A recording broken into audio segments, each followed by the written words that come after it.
Riverton was probably one of the most wondrous childhood experiences a child growing up in Harlem could have. You know, we didn't really want for anything. We had a great park with 3 park attendants at any given time, and played out here. We played wiffle ball, we played basketball, we played touch football, and then there were other offshoot sports, such as shuffleboard and knock hockey and other things that we did. But we were always engaged. It was a wonderful, self-contained community. We had just a great time growing up here, had wonderful friends growing up here, many of whom that I stay in touch with still today. Thank God, for Facebook, because that put me back in touch with a bunch of them. But Riverton was just beautiful. We were surrounded by a lot of great role models, a lot of mentors. Many of us were educated in the community, be it at St. Mark's or PS 197. Just had a wonderful, wonderful experience. There's no other way to put it. Wow, growing up here in the Riverton was actually the best thing that ever happened in my life, because your family was here, your extended family, everyone knew everyone helped everyone. This is when the village was really a village. We have Christmas carols with the tree, the security, they knew your families, they knew you, and you wouldn't do anything inappropriate, just nice, healthy, happy, clean, fun growing up. Actually, I wouldn't have changed anything. Like I said, the Riverton is actually the best thing that ever happened to me. It's all my great childhood and adult memories until I moved to Virginia late in my 30s. But yeah, I wouldn't have changed a thing.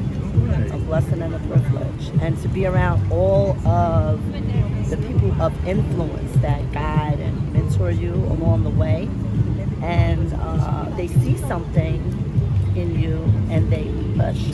And like I said, that goes back to the village. So it's always a friendly good morning, how you doing, can I help you, you need something from the store, you see somebody with their shop coat, you help them up. Children were very respectful. Everyone, good morning, Miss So-and-so or Aunt So-and-so. How are you doing? I know one of my favorite stories is Miss Brown. Every Saturday I would do my laundry, and she would be down there doing the laundry too. And she know I want to come in the playground. And she said, Gina, I got it, go ahead. And she said, just come back. I'll come in the park and come get you, and then you can take it upstairs. And I say, okay. And come on, who's gonna do that? And be like, oh. You had the old timers doing your chores for you? Yeah, I didn't even ask. They were just like, go ahead, go, I got you. And that was just a good feeling, And like I said, innocent. And hopscotch, double dutch, lanyard, hot peas and butter. We had really good times, And the younger people have the generational, older people looking out.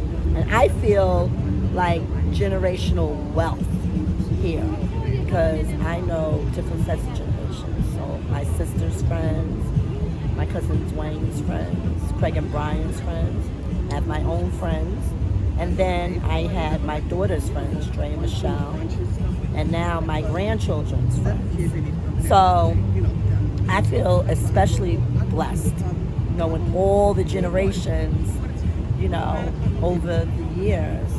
And it's just a good feeling. And this should happen, maybe once every 5 years is good, but we might want to do it once every 2 years because everybody's getting older. I had a window over there, right, when I moved into the building over there, and I could hear the first basketball come out in the morning. Then you knew it was time to come on outside, and we'd go down that end of the court, and we'd play basketball until about noontime when it was real hot. start about 10, end about 12, and then we go across the street on the other side of Fifth Avenue, and we go to what was his name, Artie, the Jewish guy. Artie with the sandwiches. Yeah, we get the sandwiches. We get a hero. Get a little hero. Get his 50 Get it cent. 50 cent. 50 cent. A whole hero Yeah. with lettuce and tomatoes, Yeah. spice, ham, and cheese. The Jewish guy. And then you come down a little bit further, and then there was Green candy store. the candy store, Barbershop. the barbershop. No, the barbershop was around the corner downstairs. But they had the other barbershop right across the street. Okay, and then we also had By the green candy store. what else do we have? The candy store, the barbershop. and- Nuisance, the rib. Yeah, the rib- Nuisance, right, The rib right. shack. The rib shack. Yeah. We right there, right on the corner. Right Yeah. on the corner. You know, that was one of the, then Mr. Ellis, old timer, had a candy store right around the corner. Yeah. And they had the barber shop around the corner down the basement. Yeah, the barber shop. That's where I used to get the dollar haircut, Yeah. and the barber used to use the clippers. Yeah. You know, instead of the electric, he would have the hand clippers. Yeah.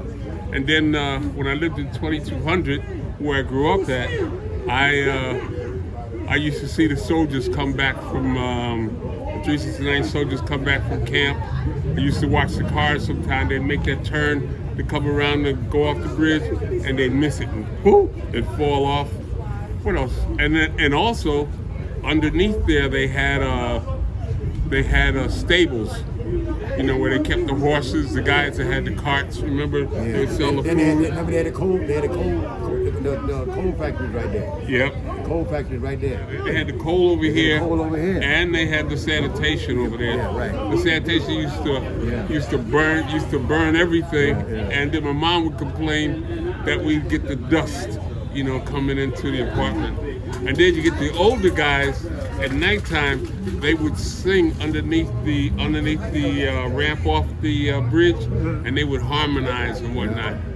And then we would play basketball. Then we would play the evening basketball games, and we'd be out here. We'd be running around the park and whatnot. The lights would come on. We'd stay out a little bit longer, and then we'd start harmonizing. I'm talking about not 2, not 3, maybe about 15 guys. Like we would start to sing some kind of song, and we all be harmonizing and whatnot. It was great, man. Man, my Riverton experience was like growing up in an oasis.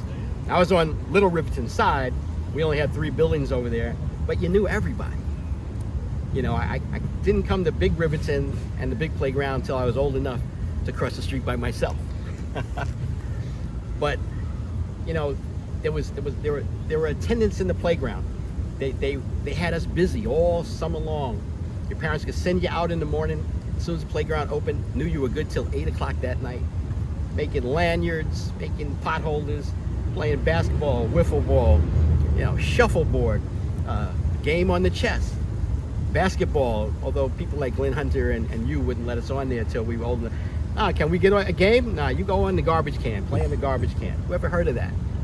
But you know, everybody knew each other. Everybody looked after each other. Yeah, I would get home, and if I did something wrong over in Big Riverton, by the time I got home, my father was saying, "What did you do?" Why was that? Because some parent over here they said, "That's Joe Whiten's son. What is he up to?"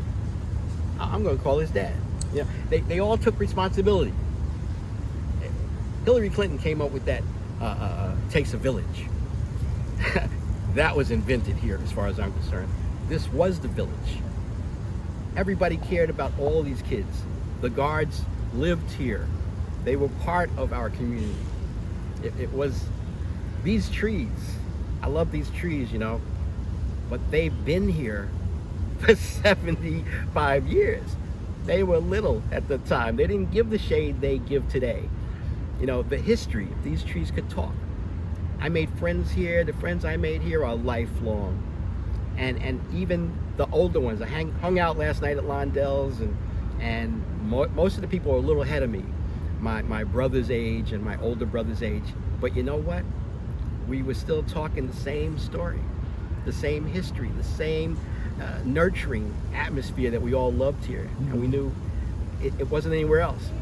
And sometimes it's not until we left. I don't think we realize it here, but it's once you leave that you realize what you lost, what you had and what you're not gonna get again.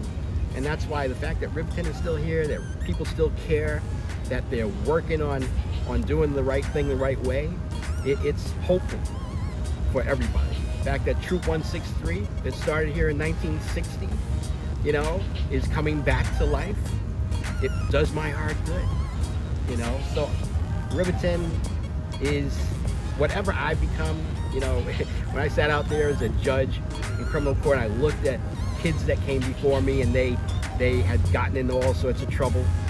You know, I looked at them and said, wow, if they could have been hanging with us, playing a game of blob with 45 kids, you know, they would have had a different story. I really believe they did. That's not saying that all the Riverton kids didn't get into some trouble. We had some folks getting into trouble. But overall, this experience was what made my life, made me who I am, made me the father and professional and husband that I am. And I will always be grateful for what I learned here and the way I grew here. And just sitting here, I can still feel it today.